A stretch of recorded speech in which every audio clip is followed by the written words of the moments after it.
So we just need somebody to call the meeting to order and approve the agenda and minutes and then start the meeting. Oh, I thought this was just a training session. It is. It is, but we have All right, so to, I'm gonna call the meeting to order, for, December the 9th. This is a training, meeting of the Sex Offender Residency Board. I just need, approval of the agenda. Could I have a motion to approve the agenda, please? So moved. Is there a second? I will. All in favor, say aye. Aye. Aye. Aye. Opposed? Okay, we can, go ahead and begin. oh, we need to approve the minutes from last meeting, because then the minutes Oh, from yeah. this one will be on the next one. Okay. All right, sorry. Can I have a motion to approve, our meeting, notes from our last meeting, November? It is November 18th, Number 11, 18th. 18th. Do I have a motion?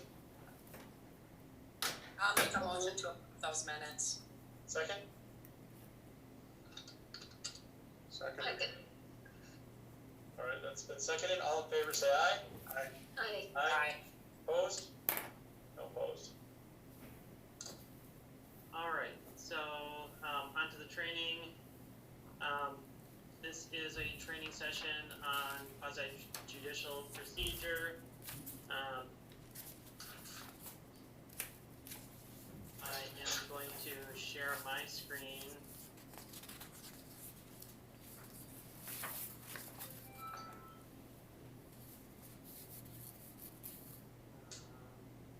Yeah, we'll share this screen. All right. Can everybody see? Yeah, can we set the time up because I'm in a Zoom call. Sounds good. I'm just checking my calendar real quick.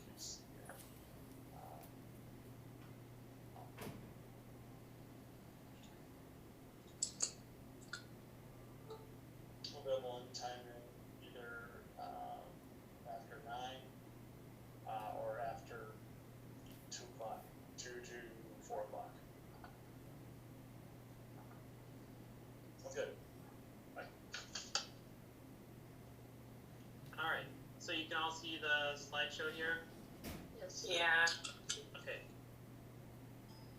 So, quasi-judicial hearings, that's what each of our meetings are doing, or that's what they are. A quasi-judicial hearing is a hearing that satisfies requirements of due process of law. Basically, if we're making a decision that impacts someone's liberty interests, in this case, where they can or cannot live, we have to provide due process. So in order to do that, in order to satisfy due process, the board has to make factual determinations about the individual applicant and then apply those facts as the ordinance requires. In conducting each of our hearings, the board acts as a quasi-judicial body, so the board as a whole is basically acting as a court. You're making factual determinations about what what the applicant is saying, what any speakers are saying, whether it's credible, and you're applying the law based on those determinations.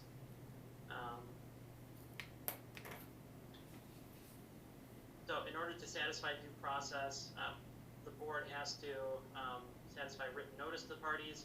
That's not something that the board is doing. That's something that Deanna is handling when she sends out the letters and the notice, letting them know when their opportunity to be heard is, which leads into the next point.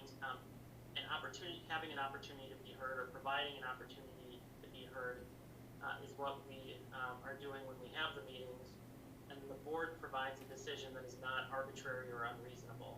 So applying a factual basis and rationale, providing rationale for the decision that the board is making. So, like I said, the written notice to parties isn't something that the board is itself is necessarily taken into consideration. We have obviously open meetings requirements that we have to satisfy. We have to state the reason for the hearings. But then where the board comes more into play is the opportunity to be heard. So the opportunity to be heard has to be at a meaningful time and in a meaningful manner. So being soon enough to be useful means, we can hold meetings once a year.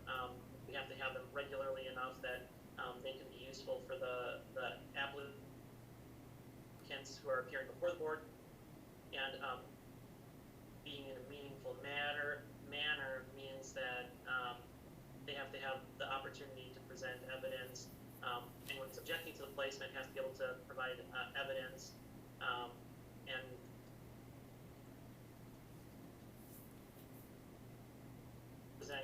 each side has the opportunity to present their case. So we have on this board, we have a lot of structure to the evidence that's usually being considered. I mean, we have the packet that is put before the board,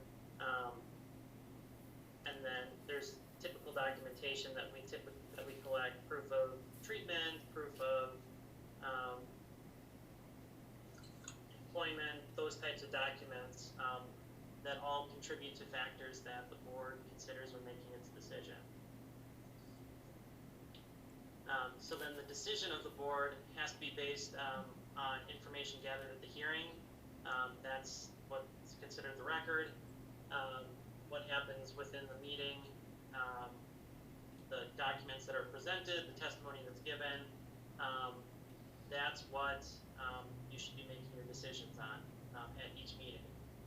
You shouldn't be doing independent investigations.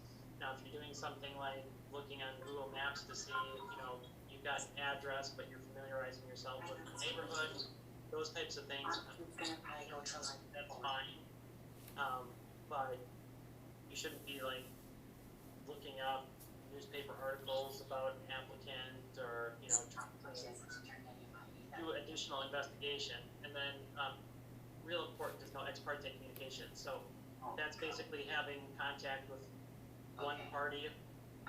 In a typical judicial hearing, you'll have two different parties. A lot of our hearings are just the applicant, but we shouldn't be having off-the-record conversations with the applicant as board members. So if there's someone who's coming up on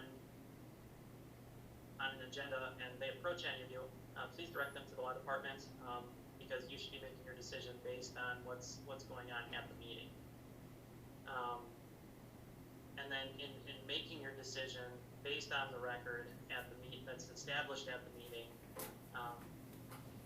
the board has to describe how the decision was reached. So going back to that standard that it cannot be arbitrary and unreasonable, if the board's decision was contested and was appealed at a circuit court level, basically local legislation is allowed as long as it's based on, as long as it's not arbitrary and capricious. So as long as there's a stated reason why you made your decision the way you did, it should hold up if it's challenged. A question on that. So, because obviously this one is new from the standpoint of, again, like I said, in the past, we were told, don't give me reasons, just say yes or no and be done. So now we have to give a reason. So my question is, I could say because the sun set too quick today. My question is it going to be judged on what I say, in terms of the facts I heard or the board has heard? Because what I'm really worried about is if we state a reason,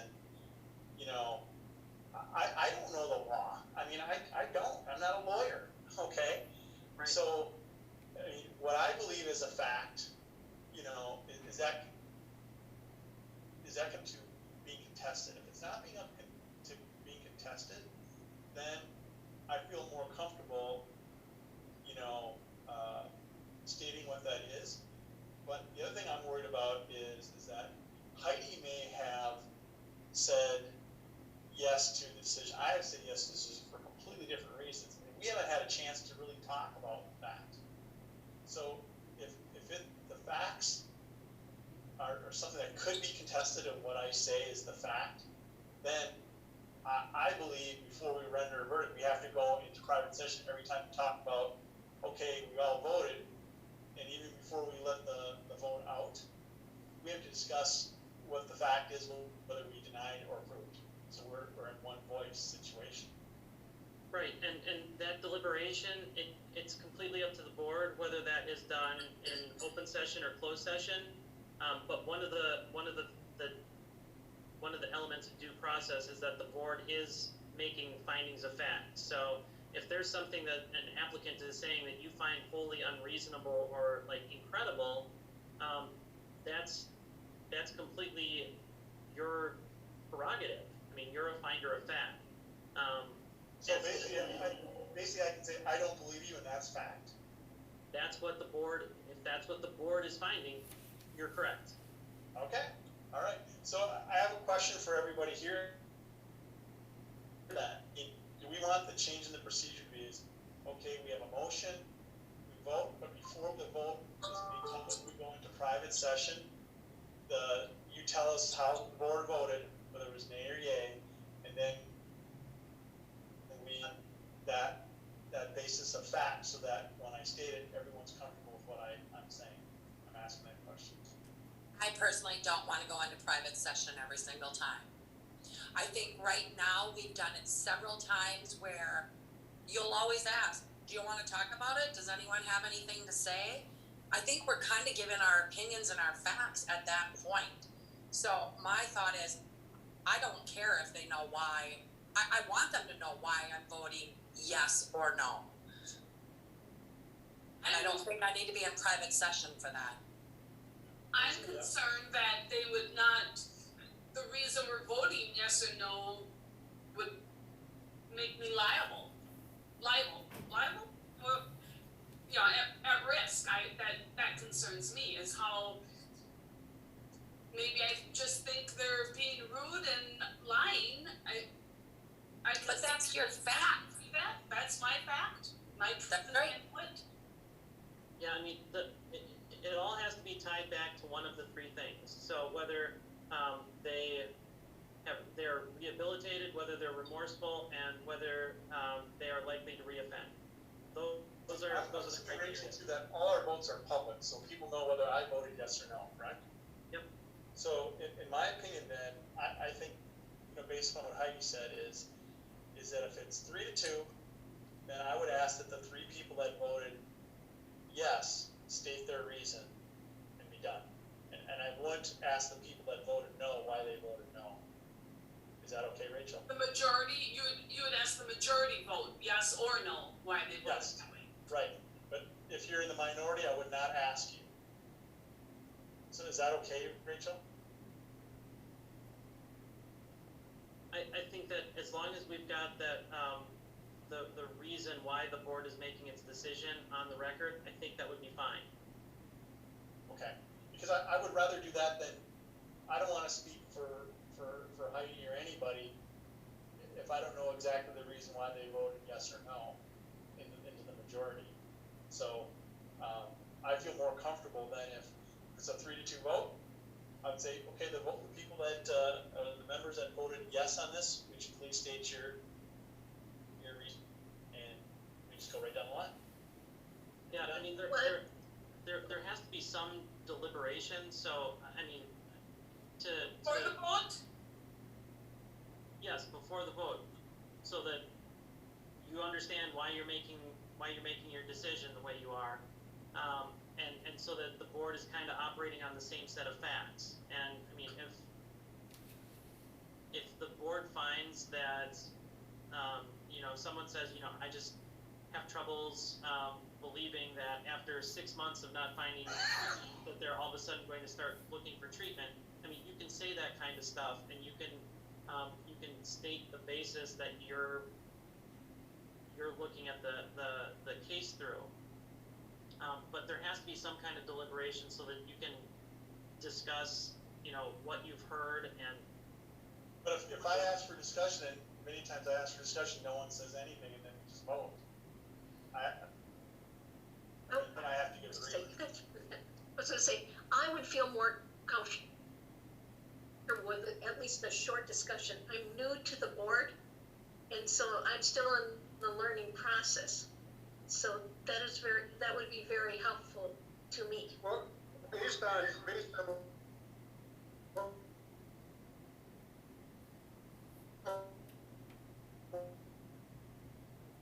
we're seeing here, and it shouldn't be an option, that it's absolutely necessary to deliberate, and I do think it should be out in the open.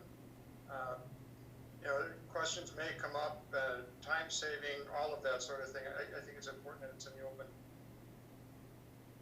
I'd say usually when we get into those discussions, and correct me if I'm wrong, Rachel, then at that point, once we've heard from the person that's asking for, you know, the reason, we don't have to hear from them again. We can say, hey, you had your time to speak. We're talking publicly about the reasons why we agree or disagree, but you're not going to get a chance to respond to our discussion. Correct, and I mean, one of the later slides here gets to like that order of the hearing, and yeah, once the testimony is done being collected, and you guys are deliberating,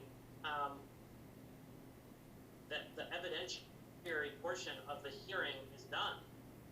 Okay. So yeah, I mean, So as long as we don't get stuck in another debate with the person as we're discussing, you know, how we feel, I'm okay with it in public.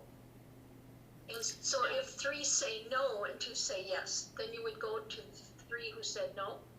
No, at this point, what we're saying is that before we vote, we have the open discussion. So then once we vote, if I'm hearing from you, Faye, and you're saying, well, you know, I just have a hard time believing where you know, you're coming from, and I don't think, you know, you've had enough time in treatment, I'm just gonna assume that's why you're voting no. You know, during that discussion period. So after we vote, and if the answer is no, I'd say, based upon the discussion that we just had, there are several reasons why you were voted no. One of them being is that you haven't had enough treatment, and that's based upon I just heard from you. Yeah. And it's all clear then. I would just like to throw out there, my only concern with this whole process is that I would not want the reason why I'm voting yes or no to possibly persuade somebody else to vote that way, if that makes sense. Like, no offense, Faye, I understand that you're new and that you kind of want that discussion, that for the reasons why I'm picking something, you would lean towards that because maybe I'm experienced. Does that make sense? Yes, it does. Yeah, so that would be, that's my, I guess, my only concern about us saying this is why I'm voting yes or no. But I have no problem doing it. Yeah, I would hope that in that discussion, any persuasion wouldn't necessarily be because you're more experienced, but because you know what you're looking. I would suggest that in the discussion, we don't say how we're gonna vote. The discussion should be around what we've heard and, you know, What we believe. I did not hear that this person was violent when they're treatment. I'm not gonna tell you how I'm voting at that time. Obviously, if I'm telling you that I don't think the person's following, probably pretty much figure out, but, I don't think we should be saying upfront, well, I'm gonna vote this, I'm gonna vote that way. That's for the vote. Right. I mean, the discussion is from the way I'm looking at this is where, you know, the findings of fact are being made.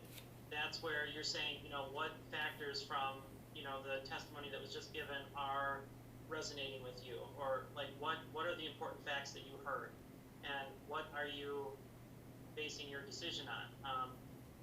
You know, you could be talking about, well, someone has no support network locally, or they've only had 2 treatment sessions, or it could be the opposite end and they've completed 2 different kinds of treatment and they're still in active therapy and they're taking their medications and, you know, they're doing the right things. I mean, getting on the record, you those things that you're making your decision on, and why you either have reservations about approving or why you don't have reservations about approving.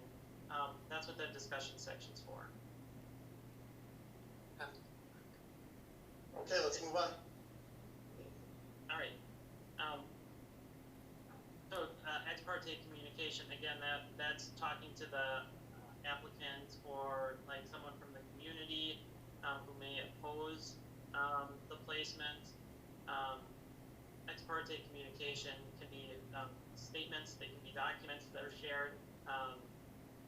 So just try to avoid discussing, upcoming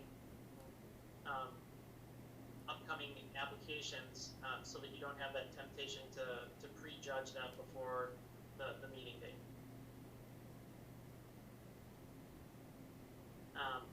When there are ex parte communications, sometimes those are misinformed people who are talking to you, could be inaccurately documented.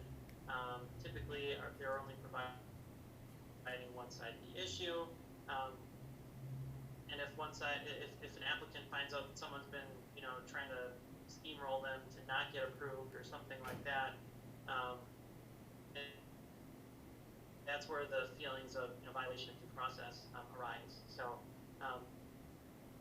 if any kind of communication like that comes to light after the hearings happen, it could invalidate that action. So, we don't want to go down that road. Okay, I've had people call me before the meeting to say why they think I should vote no, or, whatever.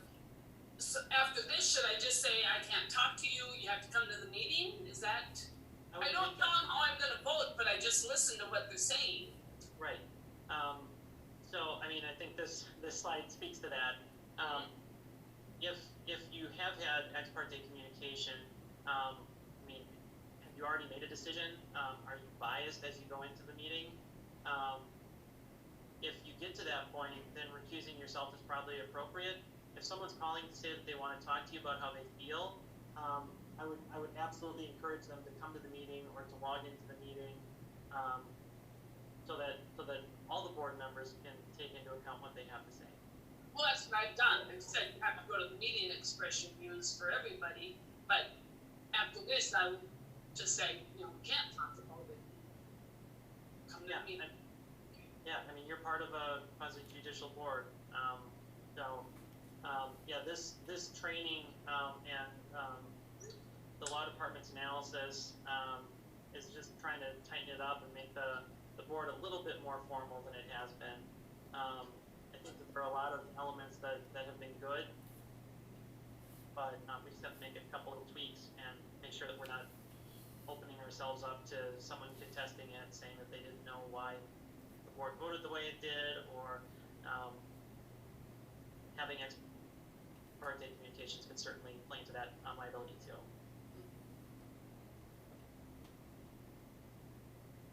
If you, after having that contact, if someone calls you and they say something before you can advise them to come to the meeting or attend the meeting, at the beginning of the application, you can, if you feel like you can still be fair and impartial, disclose that someone reached out to you, make any information that they told you part of the record, and then you should be able to proceed. One of the questions that we ask is if anyone has a conflict of interest. So a conflict of interest is any interest which yields directly a monetary or other material benefit. Green Bay is a small enough community that people know people, and just because you know who someone is, that there's an applicant coming before the board, it doesn't necessarily mean that you have a conflict of interest. Now, if you are renting out a house and someone is your tenant, that's obviously a direct monetary interest. You're benefiting from them getting placed in your building or something like that. That would definitely be a conflict of interest. If you feel that you are biased, you should recuse yourself. If there's impermissibly high risk of bias, so if there's someone that you feel like you would be advocating on behalf of, or if someone has made comments to you prior to the hearing, or if you have a deep personal or professional history with someone, those are times where recusal might be appropriate or would be appropriate because of bias. But just having opinions doesn't mean that you're biased. And we have multiple members of the board because everyone, for better or worse, brings in their own biases. So as long as you're allowing each applicant the same impartial consideration, you're looking at what's in the record when you make your decision, that's going to lead to that fair and impartial hearing.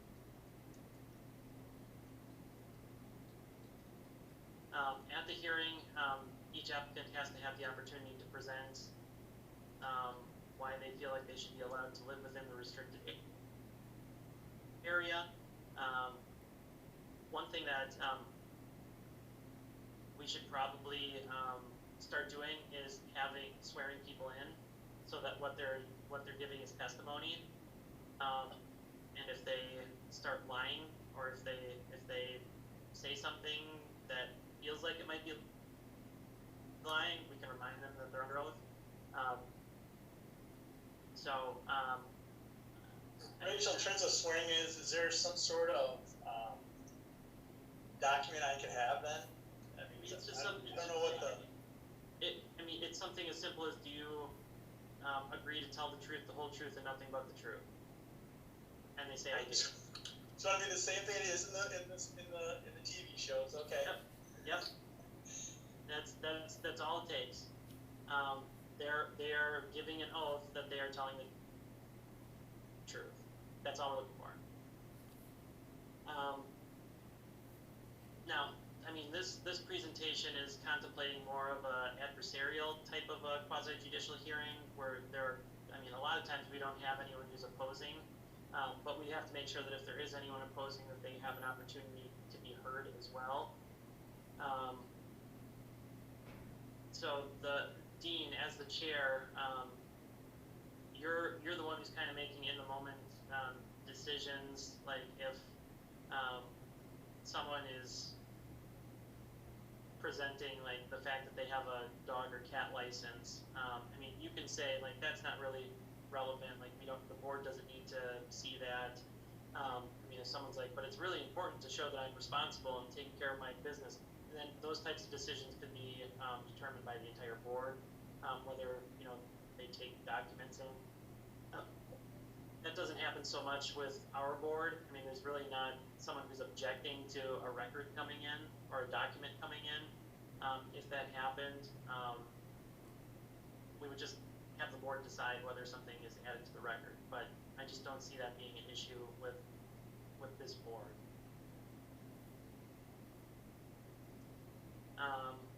Time limits can be established, and that's something that I wanted to talk to all of you about. When I was writing the script before the last meeting, it established that each side would have 10 minutes to present its case. I'm a little hesitant about time limits on these hearings, because sometimes we need to flesh things out a little bit more before we know, are they rehabilitated, or are they remorseful? And just giving them 10 minutes to talk and to make a decision, especially if there's no opposition, it would move meetings along faster. But are we going to get all the information that we need if we establish that time limit? What I was hoping to do on this is, and love the feedback of everybody here, is essentially give everyone 5 minutes to talk to the person if they so needed. Obviously, a lot of the questions that we ask would be the same questions we would all ask. So, that the questions I would ask plus responses can only be 5 minutes long. And then if I can't get through all my questions, we just move on to the next person, and somebody else asks the question, and I'll end up being fine. And then I could go back and say, if everybody used their 5 minutes, is there something that anybody really needs to speak to? If not, then we would be done. And I think that would speed things up. And maybe 5 minutes is too much. I don't know. I'm just throwing that out there. You're saying that we as the board would only have 5 minutes to speak? Each one of us would have 5 minutes. Yeah, If we so choose, if I don't have any questions, let's say I don't have any questions, you can just move on to the next person. You know? yeah. I do think we need to put time limits on some of our stuff because sometimes, I feel that some of us may go way too lengthy and it's kind of off the point eventually. Yeah, I agree with you, Heidi, too. I find myself catching myself, I'm off point here, and it's just too long. Yeah, That would keep me, and then if, again, we'll go through everybody, and if so happens that I missed a question, well then I'll ask, is there anybody else that wants to ask one more specific question? If not, then we'll move on, but I would think we'll end up being faster, because I don't think everyone's gonna use 5 minutes, that's for sure. But how long does the applicant get to talk? So they would, to me, they would get a closing statement, and then I would think a closing statement would be 3 minutes. But how long do they get to state their case, I guess? So that's up to you. So in other words, if you ask a question and you only have 5 minutes, you either gotta move them along, or Yeah, but, so we're not gonna have them explain their offense first, like we usually? no. So if I ask the question, hey, I need you to explain your offense in detail, that's part of my 5 minutes. And so if they're going on and on and on, I have to cut them off. So I can ask. But now, I if think I come we back and have say, to I get want to hear more about this, well then she can ask him. I do think that we need to give them an opportunity to present what information they want the board to consider. Right, but I'd like to do that. I'd like to do that at the end, not at the beginning. No, I want to hear what they have to say first, that's where my questions might come from, is what they're saying. I think I agree with that. most people though are not going to know if I say, hey, I'm going to give you 3 minutes to state your case as to why you should be allowed into Green Bay. I think many of them wouldn't even know what to say. I think it's better as we ask the questions, they get a chance to respond to our question. That total time is 5 minutes per person. And then at the end, they get 3 more minutes to make any additional comments they like. See, and I think opposite, I think majority of them speak and tell us, they don't just say like, oh, I don't know, that's rare in. Well, if everybody feels that way, that's fine. I don't care if they do it at the beginning or the end, but they should get both. I agree, I don't- they should be able to make a closing statement at the end.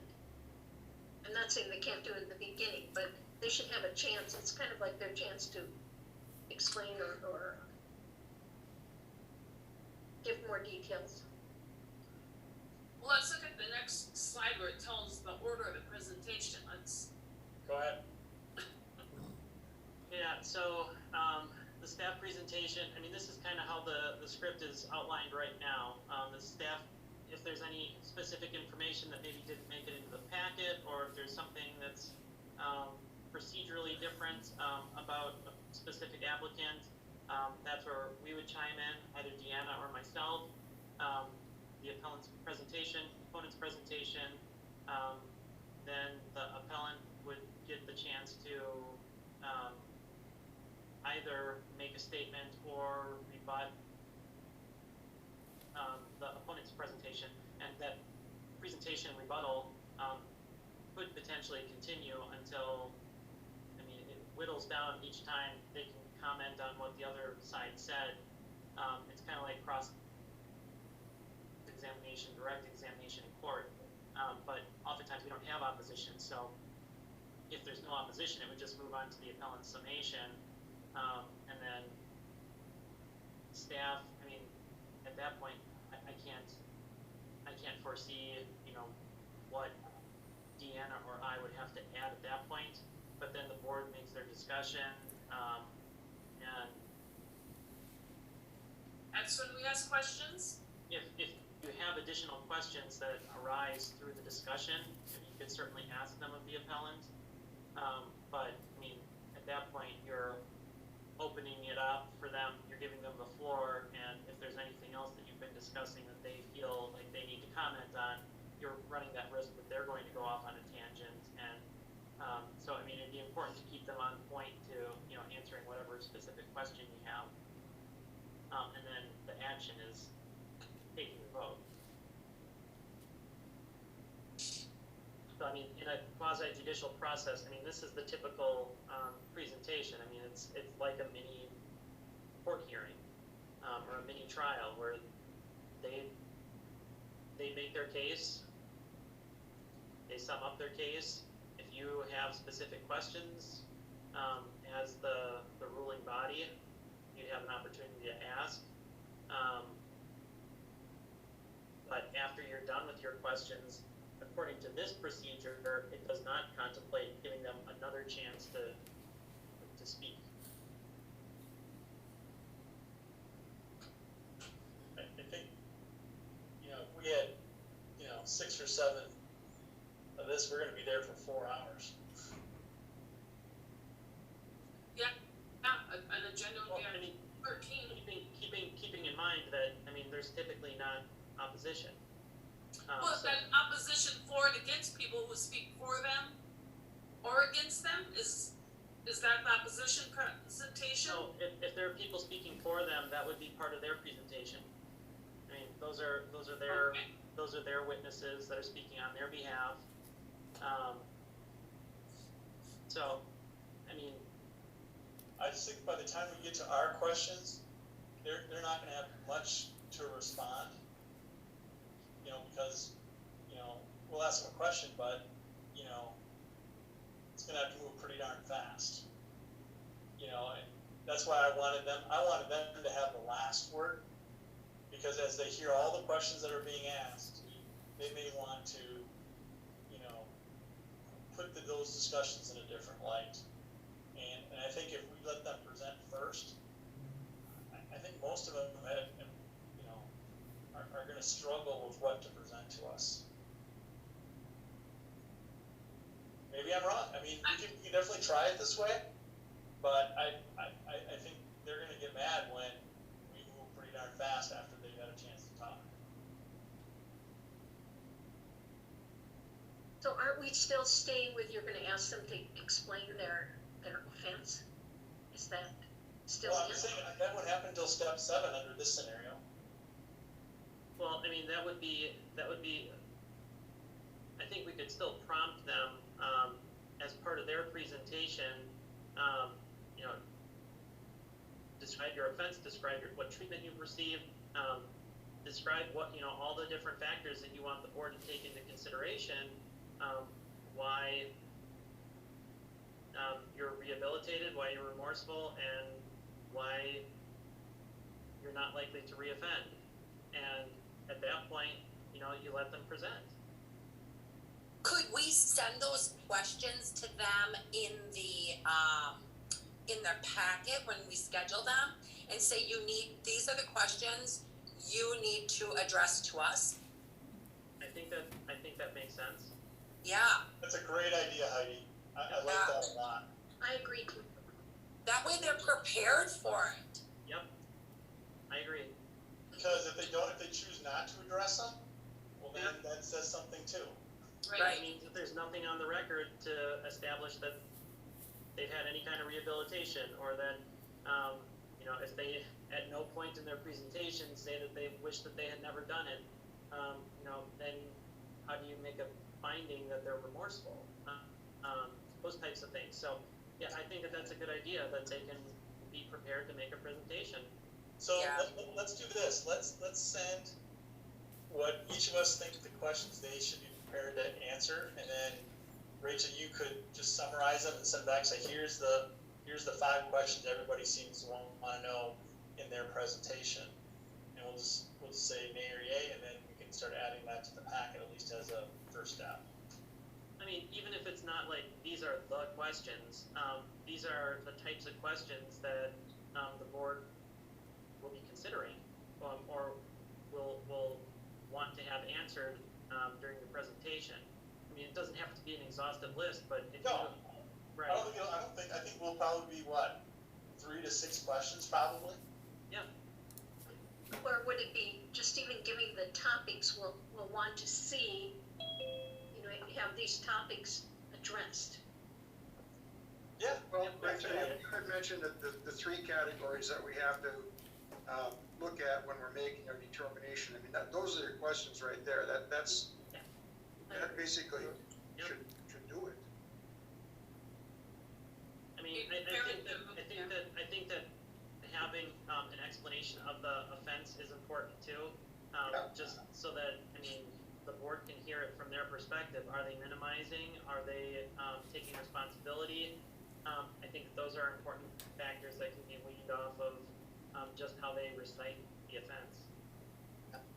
Yes. Yep, I agree. Okay. So why don't we just start with those four things then? And, Yep. and then just start adding that to the packet, and then obviously from the standpoint of our next meeting, you know, I'm assuming that those packets may have been sent out already. They did, they went out today. Yeah, so we'll have to walk it through this first time. Yep. But after that, let's add it to it, and I think that would be huge, because then we're gonna be going ahead and essentially just telling them, hey, you need to be prepared to. Yeah, you have to show up ready to advocate for yourself. Okay. Okay. So evidence that builds the record. First of all, rules of evidence don't apply, so you don't need to be lawyers. You don't need to know the law. You don't need to know, definitions of self-authenticating documents and all that kind of stuff. It just needs to be credible, relevant, and probative. So if you believe it and it's relevant to one of those three factors in deciding whether they're remorseful, whether they're rehabilitated, or whether they're likely to reoffend, that's the type of stuff that we want as part of the record. And probative just means that it tends to that it gives some benefit towards proving or disproving one of those three factors. I mean, again, if someone submits the receipt from their dog or cat license, I mean, that's up to all of you to decide whether that establishes any of those three factors. So we get the testimony through the witness testimony, any exhibits that they present, anything that they've included as part of the packet, and then site visits just aren't happening with this board. So we'll just skip over those. So sworn testimony is not always required, but like I said earlier, I think that we should get in the habit of just swearing people in real quick, because then we can remind them that they're under oath. If there's a question that we feel like they're being dodgy about, we can remind them that they're under oath. And then the witness list I'm keeping as part of that record if there is someone who wants to speak. Exhibits can be papers, photos, charts, I mean, anything that they're handing over or that, we're incorporating into the packet or they're bringing to the meeting. They have to be admitted into the record, so they have to like hand those over and submit them as part of the record. I think that the packet that we have, that should just be accepted as you start the appeal. That just stating on the record, we are accepting all the documents provided as part of the packet for this meeting as part of the record. Means one sentence, and then all of that stuff is accepted. If they present anything else at the meeting, then you could just say that this letter from Jim Drake has been accepted by the board, or something like that, or it's been accepted as part of the record. It doesn't have to be any fancy language. You just have to acknowledge that the board has received it. And I can help prompt that. I mean, if someone's handing over a document and it hasn't been officially received, I can help prompt to get that on the record.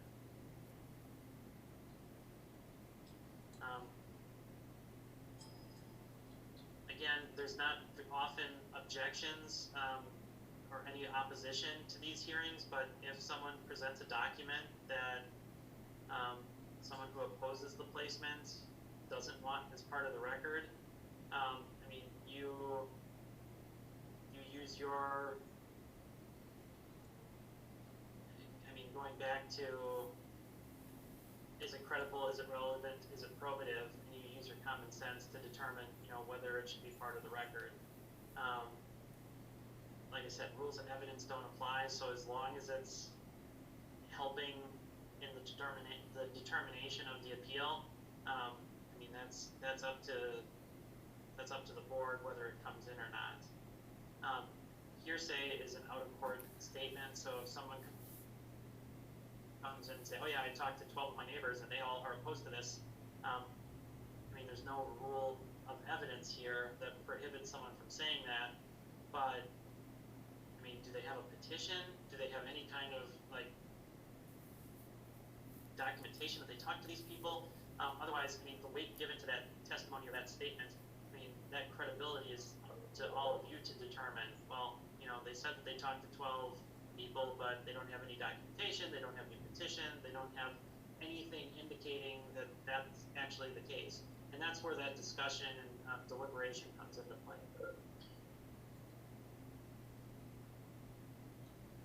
And then, as we mentioned, the deliberation can be in closed session, but the decision has to be made in open session.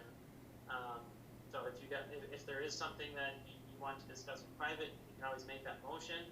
But it sounds like most of the board wants to make that deliberation in open session. So as part of that, as that deliberation's happening, you're stating your findings of fact, and at that point, the evidentiary portion's done. So at that point, you're saying what you found to be credible, what you found to be moving, what you found to be impactful, what is influencing, how you're making your decision. So that discussion, that deliberation is establishing the findings of fact. And then the conclusions of law, that's your vote. Is this person an appropriate candidate to be an exception to the restricted area prohibition? So that's where you're making your conclusions of law. Hey Rachel, this is Dean. I'm sorry, I have another commitment at 4:30. I need to go to this. This has been extremely helpful for me. Yeah. In understanding, and I feel much more comfortable with this. But I just want to let you know I need to kind of go, but I appreciate your efforts here. Thank you very much. Yeah. We're at the summary slide, so it's. We're almost done. We're not missing much. So this is just wrapping up. The procedural due process requires written notice. That's something that's taken care of before the meeting. The opportunity to be heard. So the fact that we're being fair to everyone who wants to speak. The decision that is based on facts. And then this applies to any time an individual or small group are affected by a decision. So, this is a property interest that's at stake. Whether someone can live in the restricted area of the city, whether they can live at a specific address, that is their property interest that is at stake during the course of the hearing.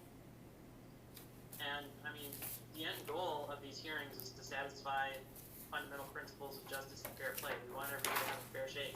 We want everyone to have access to due process, and we want the hearing to be fair.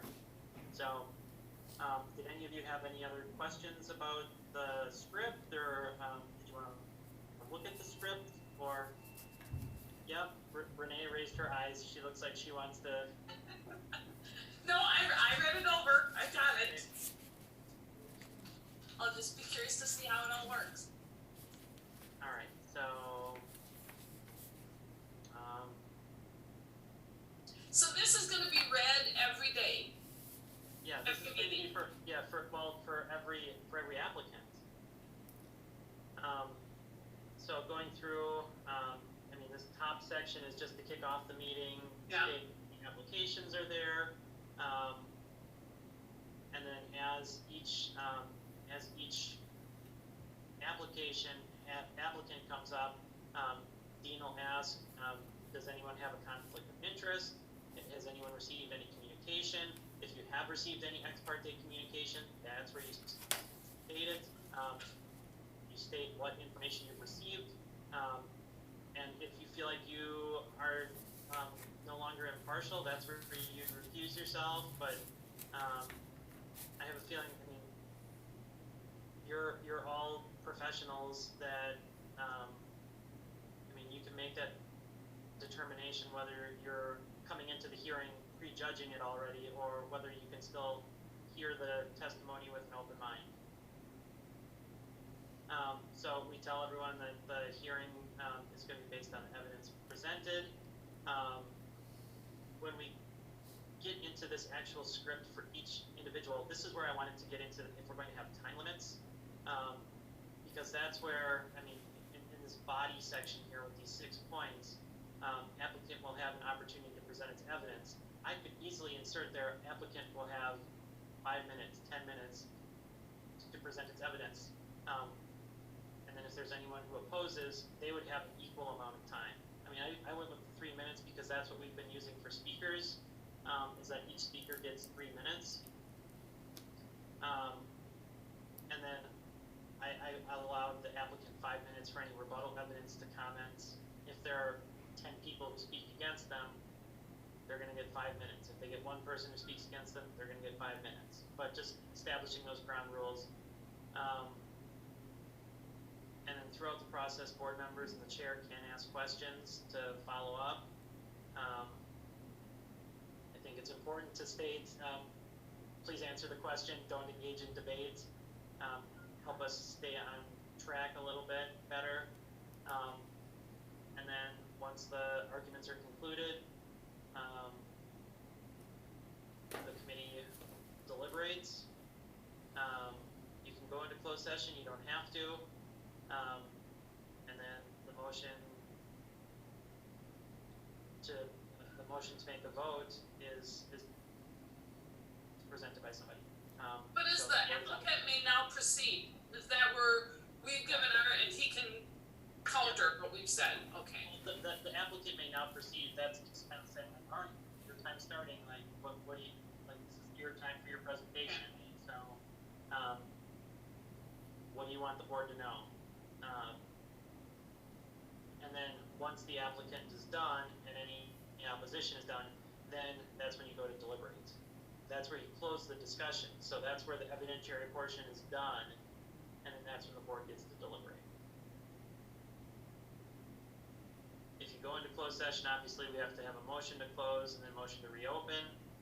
If you're just in open session the entire time, you deliberate and you vote. So does anyone have any other questions? I'm going to stop sharing my screen now.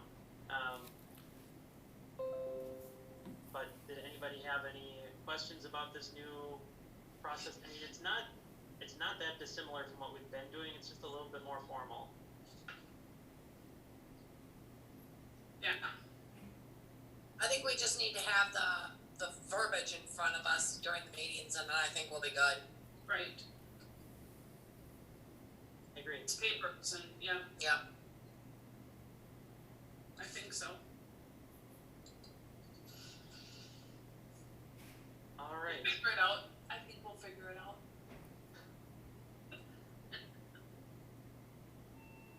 All right. Well, I guess with Dean gone, the next meeting date is December 16th at 4 p.m.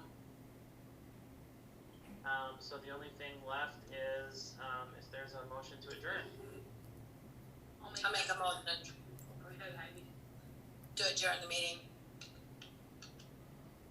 I'll second. All right. All in favor? Aye. Anyone opposed? All right. All right, I'm going to stop recording.